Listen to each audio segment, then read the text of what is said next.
और मेरे समय पहली बार हमने किसको बनाया? माइनॉरिटी को बनाया, जी बिल्कुल। अब्दुल कलाम जी को बनाया। मुझे मौका मिला पहला तो किसको बनाया? दलित को बनाया। दूसरा मौका मिला तो किसको बनाया? आदिवासी महिला को बनाया। तो ये हमारे आचरण से पता चलता है कि हमारी सोच क्या है। जी मोदी जी, आपने एक बात और कही है और इसको मैं एक लंबे सवाल से भी जोड़ना चाहता हूं। आपने कहा है कि अगर इनका गठबंधन जो है सरकार बनाएगा तो ये पीएम बाय रोटेशन होगा। ये डिसाइड नहीं कर पा रहे हैं कि किसको पीएम बनाएंगे, तो एक एक साल के लिए सब लोग पीएम बनेंगे। सवाल मेरा थोड़ा बड़ा है। सवाल ये है कि क्या आपको लगता है कि जिस स्टेज में इंडिया का जो डेवलपमेंट स्टेज है उसमें कोएलिशन गवर्नमेंट काम करेगी या एक स्टेबल गवर्नमेंट ज़्यादा इफेक्टिव होगी? दो अलग अलग सवाल है जी।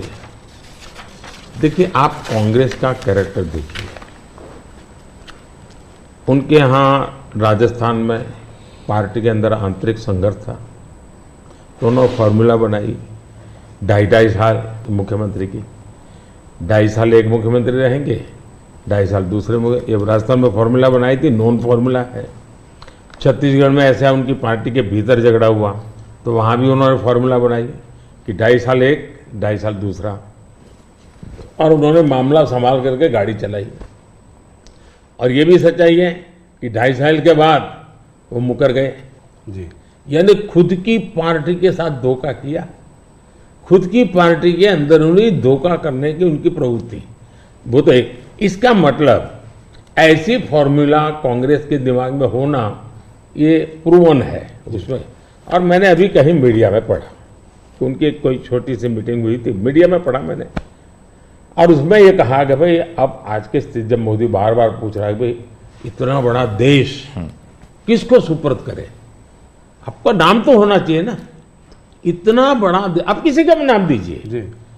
कोई तो नाम देना पड़ेगा ना। अरे क्रिकेट की टीम होती है वो भी कैप्टन बताती है, कबड्डी की टीम होती है वो भी कैप्टन बताती है। भाई आप बता नहीं रहे हो कि इतना बड़ा देश दे किसको।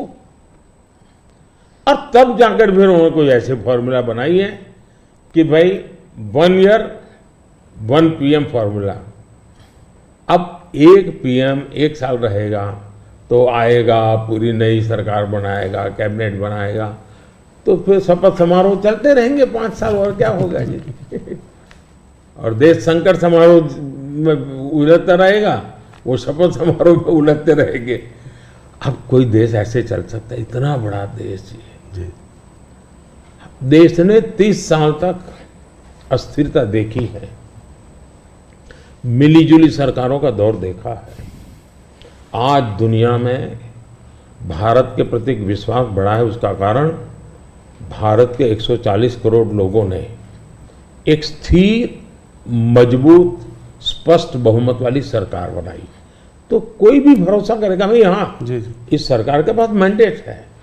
मिलीजुली सरकार पर कोई भरोसा ही नहीं करता है। और इतना बड़ा देश ऐसे थोड़ा चल सकता है।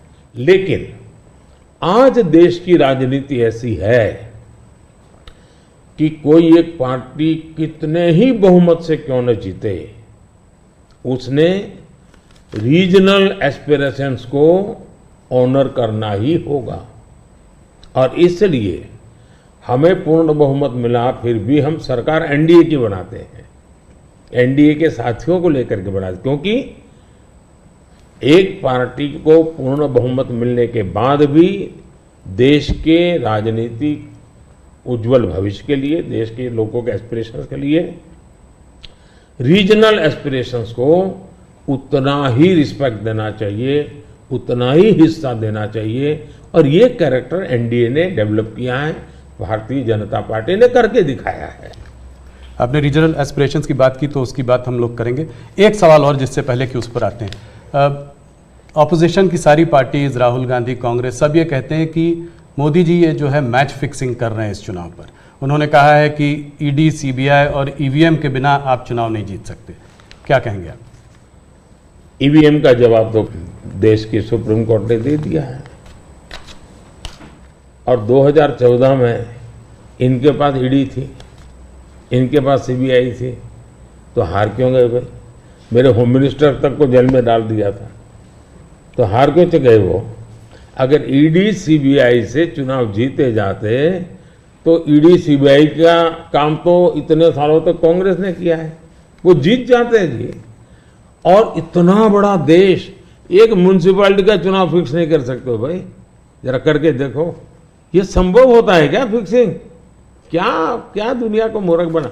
लेकिन दुख इस बात का है कि ऐसी बातें करने वालों को आप मीडिया के लोग उनको पूछने के बजाय हमको पूछते हो। मोदी जी थोड़ा सा लेकिन इसमें एक बात चौकस है जी, मैं मानता हूं पिछले कई दिनों से इंडिया अलायंस के लोग इतने निराश हो चुके हैं कि अभी उनको बहाने ढूंढना बहुत जरूरी बन गया है, क्योंकि पराजय के बाद भी लोगों के सामने जाने के लिए उनको इसलिए मैं समझता हूं शायद वो अभी से ये सारे तर्क ढूंढ रहे हैं कि पराजय के तर्क क्या होंगे, शायद उसी की उनकी इंटरनल एक्सरसाइज है ये। मोदी जी दो स्टेट्स अहम है इस चुनाव में, एक है कर्नाटका और एक है महाराष्ट्र। कर्नाटका जहां पे अभी आपकी हार हुई थी विधानसभा के चुनाव में, और महाराष्ट्र इसलिए क्योंकि वहां पर एक अजीब सी खिचड़ी बनी हुई है, दो पार्टियां टूटी हैं। मेरे दो साथी मेरे साथ हैं, सबसे पहले शुरुआत करते हैं कर्नाटका से।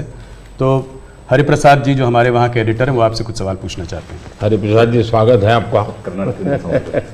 ಕರ್ನಾಟಕದಲ್ಲಿ ನೇಹಾ ಹಿರೇಮಠ್ ಮರ್ಡರ್ ಕೇಸ್ ಬಹಳ ಚರ್ಚೆ ಆಗ್ತಾ ಇದೆ. Neha killed inside the campus by Fayaz. Even JP Nadda ji rushed to her house. आप क्या सोच रहे हैं, ये अभी ये फोकस शिफ्ट हो रहा है क्या? कर्नाटक का चुनाव का फोकस ऐसे इश्यूज को शिफ्ट हो रहा है?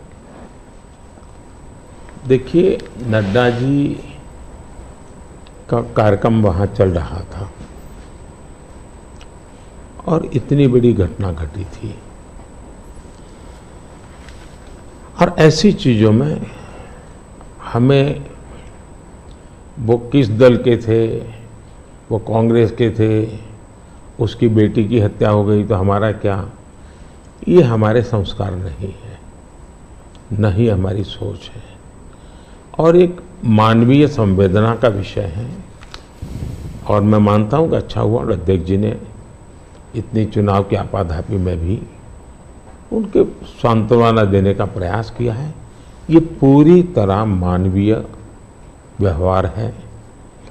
मैं भी अब मैं बताता हूँ कि शायद कौन सा चुनाव है मुझे याद नहीं है, लेकिन राहुल जी का कहीं पर हवाई जहाज में कुछ गड़बड़ हुआ तो मुझे पता चला, तो मैंने तुरंत उनको फ़ोन किया। मैंने कहा भाई आपको कुछ दिक्कत हुई है, क्या हुआ है?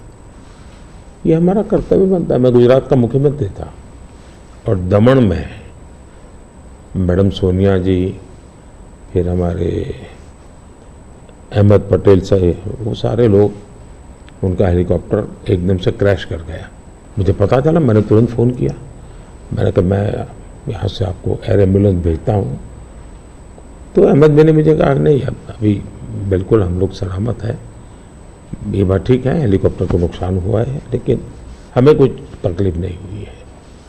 एक बार सोनिया जी काशी गई थी इलेक्शन कैंपेन में, और वहाँ उनको तबीयत एकदम ख़राब हो गई, तो मैंने तुरंत यहाँ से सबको भेजा। मैंने कहा भाई देखो क्या मामला है, या तो हवाई जहाज दो उनको। तो ये एक तो मेरे संस्कार भी हैं, और मैं मानता हूँ कि ये राजनीति से परे होते हैं चीज़ें। तो मेरे लिए किसी भी परिवार में आपत्ति आ जाए, ये हमारा राजनीति से ऊपर उठ करके ही व्यवहार होना चाहिए जी। Regarding the guarantee schemes, in Karnataka, Congress promised 5 guarantees, and they, after coming to power, they delivered that one. They, as per their promise, they are delivering that one. Now, whereas in BJP is more. In the last election, you lost there. Only 66 seats you were able to win there. BJP able to win there. Now again, Yediyurappa जी का leadership और उसका बेटा का leadership में ज़्यादा focus हो रहा है। इसका वजह से थोड़ा सा बीजेपी के अंदर भी कुछ लोग नाराज भी है उधर।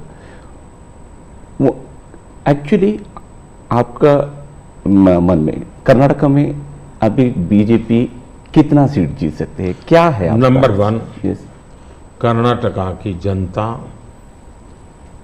पश्चाताप कर रही है कि हमने इतनी बड़ी गलती कर दी, इनको बिठा दिया। तो जन समर्थन हमारा कम नहीं हुआ है, जन समर्थन हमारा बढ़ा है। लेकिन इन्होंने इतने ही कम समय में सीएम कौन, अभी भी वो बात सेटल नहीं हुई है। शपथ हुआ है सीएम का, लेकिन सेटल नहीं हुआ है। अपने आप को सीएम मानने वाले लोग बहुत है उसमें। अब कानून व्यवस्था देखिए, चरमरा गई है, बम ब्लास्ट हो रहे हैं, हत्याएं हो रही हैं, आर्थिक स्थिति पूरी तरह कंगालियत की स्थिति में है। वादे तो बड़े बड़े कर दिए उन्होंने, और फिर टैग लगाए, ऐसा होगा तो ये मिलेगा, वैसा होगा तो नहीं मिलेगा। मतलब आप जनता के साथ धोखा भी कर रहे हो। जब हमने कहा कि भाई हम इन लोगों को आयुष्मान कार्ड देंगे, मतलब देंगे, फिर इफ्स एंड बट लगा करके उसमें बेईमानी नहीं करनी चाहिए। अभी जब हमने कहा कि हम 70 साल से ऊपर के किसी भी वर्ग के व्यक्ति होंगे, इनको आयुष्मान कार्ड देंगे, मतलब देंगे। आप में ये हिम्मत होनी चाहिए। उन्होंने किसानों की जो योजना थी वो रद्द कर दी, किसान सम्मान निधि। कोई कारण नहीं है इस प्रकार से करने का। अब बता, आप कोई सोच सकता है जब बेंगलुरु दुनिया में हमारा बहुत बड़ा देश की इज्जत बढ़ाने में बेंगलुरु का बहुत बड़ा रोल है। दुनिया में जब जाते हैं ना, तो बेंगलुरु कहते ही ऐसा लगता है वो जैसा परिचित है। टेक हब के रूप में जाना जाता था, आपने देखते ही देखते इसको टैंकर हब बना दिया, और टैंकर में भी माफियाशाही चल रही है। पानी के लिए लोग तरस रहे हैं। अगर ये जो हालत उन्होंने कर दी है, अब युवाओं के स्कॉलरशिप आपने संख्या भी कर दी, अमाउंट भी कम कर दी।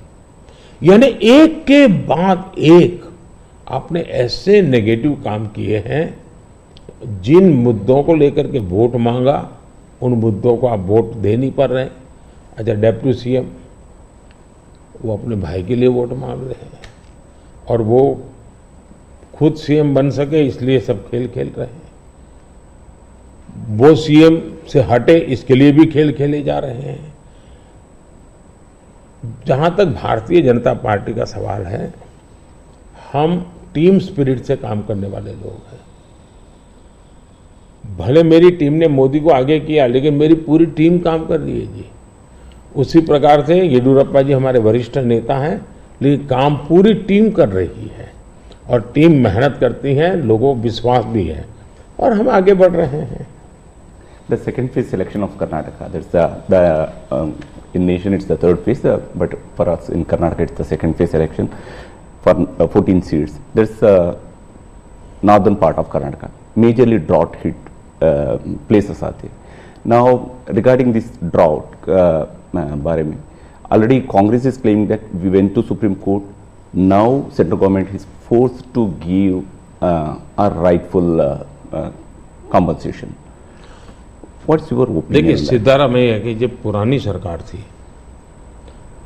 और वहाँ ड्राउट था उस समय, मैंने खुद के ने उनकी पूरी टीम को यहाँ बुलाया था। एज ए प्राइम मिनिस्टर मैंने उनकी टर्म में इनको बुलाया था। बैठ करके मैंने कहा भाई पहले हम जल संचय की योजना हमें बनानी चाहिए। अब जहाँ तक स्टेट डिजास्टर रिलीफ फंड का सवाल है, हमारी सरकार ने पहले ही जो केंद्र का हिस्सा होता है वो उनके यहाँ बैंक के खाते में जमा करके दे दिया हुआ है जी। हमारी इंटर मिनिस्ट्रियल टीम उसने भी प्रभावित क्षेत्रों में जो नियम है, पद्धति वो जो हमने नहीं बनाई, कई दशकों से है, उसके अनुसार वो टीम वहाँ गई है, जा करके उसने सर्वे किया है। और हर बार ऐसा होता है, जैसे मेरे यहाँ गुजरात में भूकंप हुआ तो मैंने एक मेमोरेंडम भेजा, भारत सरकार ने एक टीम भेजी, उन्होंने सर्वे किया, उन्होंने हिसाब किताब लगाया। अब ये सारी प्रोसेस चल रही है, आचार संहिता आ गई, तो हमने इलेक्शन कमीशन को कहा कि भाई हमारे सामने ये विषय है, हम इसको जैसा ही आप परमिशन देंगे हम देना चाहते हैं।